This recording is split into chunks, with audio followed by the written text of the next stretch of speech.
Bienvenidos a Ghost en Español. Todo sobre la banda Ghost en tu idioma.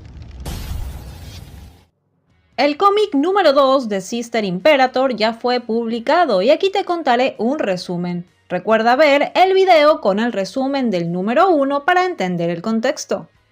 Es 1960, Sister vive y trabaja en un circo. Allí convive con Marika y sus hermanos. Uno de ellos regresó de París. Él la llama Sister y ella menciona que ha vivido por 2 años en el circo y él ha estado de viaje la mayor parte del tiempo. En el circo, Sister cada vez es más cercana a este joven. No se menciona, pero se cree que podría ser Neil. A Sister le proponen ser la asistente del que ejerce como bala de cañón. Ella acepta, pero las cosas salen mal y el hombre se accidenta. Entonces le piden a Sister que lo reemplace y para sorpresa de todos le sale de maravilla. Han pasado 3 meses. Sister sigue trabajando como bala de cañón humana. Y también sigue muy cercana con este joven que pensamos podría ser Neil.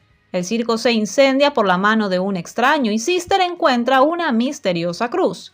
Ella se siente muy culpable por lo sucedido, ya que piensa que el incendio tuvo que ver con su padrastro, pero el joven le dice que no sabe eso y que hay gente que los odia. Al quedarse sin circo y por lo tanto sin hogar, el joven y Sister deciden marcharse y regresar a Estados Unidos. Pasa el tiempo y es 1964. Ellos viven juntos y tienen una relación amorosa. Están en camino para ver aparentemente un show de los Beatles.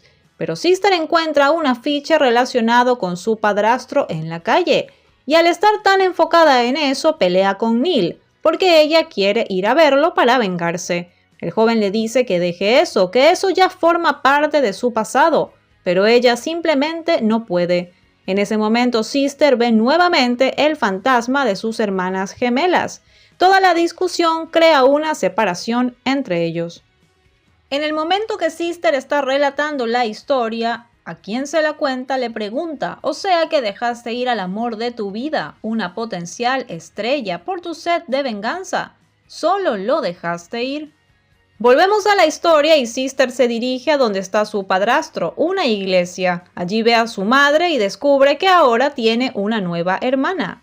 Ella se infiltra en la iglesia donde ve a un hombre con una joven, a la que supuestamente van a corregir porque es muy rebelde. La muchacha pide por favor que no la dejen allí, y el hombre está a punto de lastimarla, pero Sister lo golpea e impide que esto suceda. En este número vemos la transformación de Sister, luego de su vida tranquila en el circo y de vivir un romance. Ahora solo desea vengarse de aquellos que le hicieron daño, sin importar lo que suceda.